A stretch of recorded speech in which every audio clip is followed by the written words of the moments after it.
Strength is born in the struggle, resilience is carved from every setback, and greatness is forged in the fires of adversity. The journey may leave scars, but each one tells a story of a fight worth fighting. Isn't? I grew up in a rough part of Cincinnati. Not a lot of people made it out of my neighborhood, let alone did anything big. We didn't have much, but I found my escape in wrestling. I'd watch tapes and matches. I was barely a teenager when I got my first shot in a wrestling ring. I showed up to this beat-up gym where guys twice my size laughed at me, but I didn't care. I took every hit, every bruise, and kept coming back. I was always the smallest, the least skilled, but I didn't quit. I knew one day all those beatings would mean something. As I got older, I realized I wasn't like the flashy guys. My style was unfiltered. I didn't play it safe. I threw myself into everything. Wrestling was supposed to hurt, supposed to make you stronger. I wanted my opponents to know I was a real fighter. People started to notice the crazy kid who wouldn't stay down, and I embraced that reputation. I had nothing to lose. The indie circuit was brutal. I'd drive hours to these tiny venues, sometimes fighting for a couple of bucks. But it didn't matter. I was getting noticed, building my name, one fight at a time. Every match was a test, a chance to prove that I was tougher than the last guy. I loved the chaos, the rawness. It was my life, and I knew someday it would pay off. The grind was taking a toll on me. My body was battered, and sometimes it felt like the pain would never end. There were moments I questioned everything. How far could I push myself before something broke? But the pain, the exhaustion, it fueled me.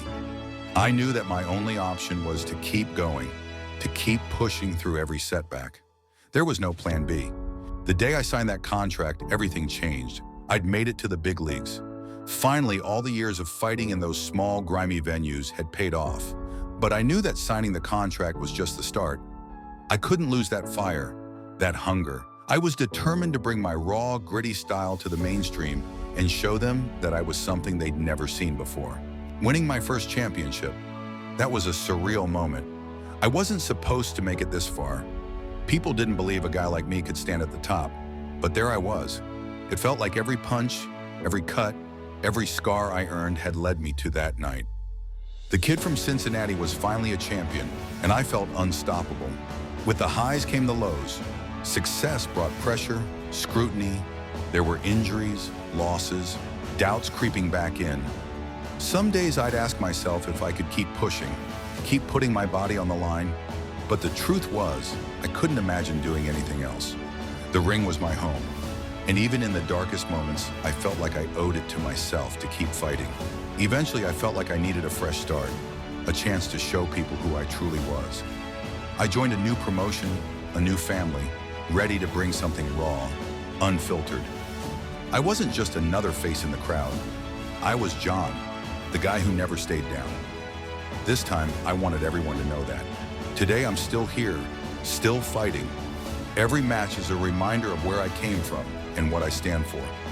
People say I'm intense, maybe even reckless, but that's just who I am. I'm not just here to win. I'm here to show that no matter where you come from or how many times you get knocked down, you can make it to the top if you're willing to fight for it.